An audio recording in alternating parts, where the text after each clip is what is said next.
let's go buat kenalan dengan grafik. Tapi kalau misalnya kalian mau menyebut diagram itu it's okay, boleh-boleh aja ya.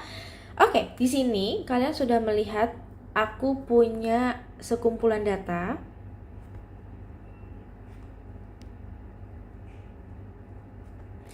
Nah, kalau kalian melihat kayak, wah, sekumpulan data ini sangat ribet ya. Terus angkanya sangat banyak, bikin pusing, capek, mata lelah. Nah, kalau misalnya kalian punya sekumpulan data seperti ini, terus ditanya, mana sih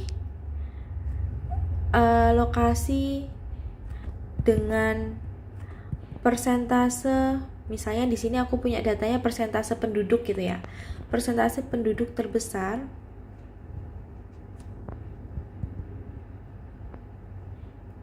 Nah, kalau misalnya kalian tiba-tiba ditanya seperti ini, kalian pasti harus mantengin angka satu per satu, ya kan? Nah, hal ini akan merepotkan kalian, akan menyusahkan kalian, sehingga ketika ada data seperti ini, alangkah lebih enaknya akan diubah menjadi sebuah grafik. Nah, di sini aku sudah punya grafik batang ya. Salah satu jenis grafik. Aku punya grafik batang di sini. Nah, kalau misalnya ditanya oleh orang, kalian akan langsung bisa menjawab dengan pertanyaan yang sama. Pertanyaannya yakni mana lokasi dengan persentase penduduk terbesar. Kalau seperti ini kan kalian langsung bisa melihat ya, oh iya ini kita bisa lihat aja langsung diagram batang atau yang memiliki batang paling tinggi, yakni yang ini, Jawa Tengah. Dia sebesar 16,53%. Ini yang terbesar. Lalu kalau misalnya ditanya juga mana yang terkecil, yakni yang Kepulauan Riau, 0,14%. Dari sini kalian sudah kenalan. Secara tidak langsung kalian mengenal ya yang namanya grafik. Grafik atau diagram itu adalah cara visual untuk menyajikan data. Gampangnya itu dari data-data sebanyak itu, dari angka-angka sebanyak itu kita ubah menjadi bentuk visual, bentuk gambar untuk menyajikan data sehingga kalian itu dapat memahami informasi dengan lebih baik, lebih cepat juga. Dan juga kalian itu bisa membandingkan antara data yang satu dengan data yang lain, karena memang sudah tersusun rapi biasanya kalau memang berbentuk grafik. Dia akan bisa membandingkan data, mau kamu mau melihat pola atau tren itu bisa semua. Oke.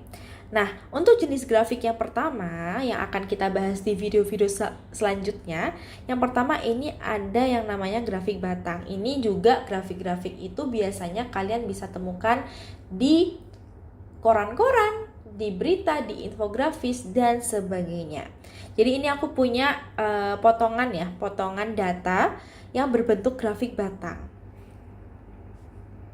Namanya juga grafik batang, jadi dia berbentuk batangan. Nah, kegunaannya itu kita bisa melihat penyebaran data. Di sini kita bisa melihat, oh ternyata untuk kegiatan yang sering dilakukan itu adalah berkomunikasi dengan keluarga atau teman secara online yang paling banyak dilakukan.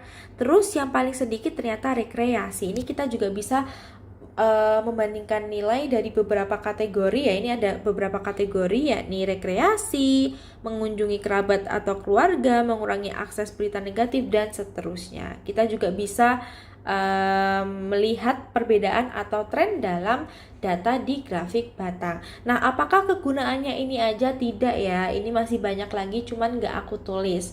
Tapi kalau misalnya kalian mau search sendiri di Google, itu silahkan, karena memang sangat-sangat banyak sekali kegunaan grafik batang maupun grafik-grafik yang lain. Nah, yang kedua, kita punya grafik garis. Nah, grafik garis tentunya dia berbentuk garis ya. Nih, kalian bisa lihat ya, cuman berbentuk garis. Cuman garisnya itu naik turun sesuai dengan kondisi data. Dia berbentuk garis. dan dia kelihatan ya naik turun. Nah, untuk membaca grafik garis itu biasanya dari kiri ke kanan. Seperti ini. Jadi dari kiri ke kanan kalian melihatnya. Kayak misalnya aku mau melihat data Januari 2020 ke Maret 2020. Berarti kan kita ngelihatnya di sini nih Januari dengan Maret. Nah, dari kiri ke kanan. Ternyata dia mengalami penurunan. Terus kalau yang kenaikan seperti apa nih? Kita bisa lihat di sini grafiknya itu naik dari kiri ke kanan, berarti dia menunjukkan kenaikan. Nah, untuk grafik garis sendiri dia kegunaannya menunjukkan perubahan data dari waktu ke waktu atau dari masa ke masa. Jadi kayak contohnya di sini dia dari September 2019 ke Juli 2020 hingga September 2020, tapi ini kepotong ya. Jadi dia menunjukkan data tiap tahunnya.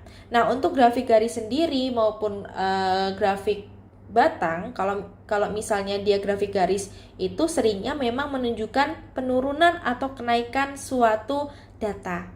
Jadi nanti pasti kalian akan sering sekali menemukan paket contoh soal tentang grafik garis yang kalian itu disuruh untuk mencari penurunannya, kenaikannya seberapa besar, persentase kenaikannya, dan segala macam.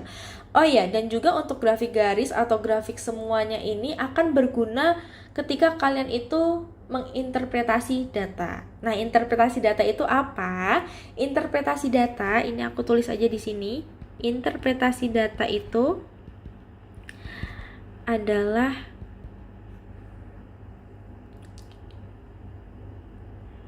proses penarikan kesimpulan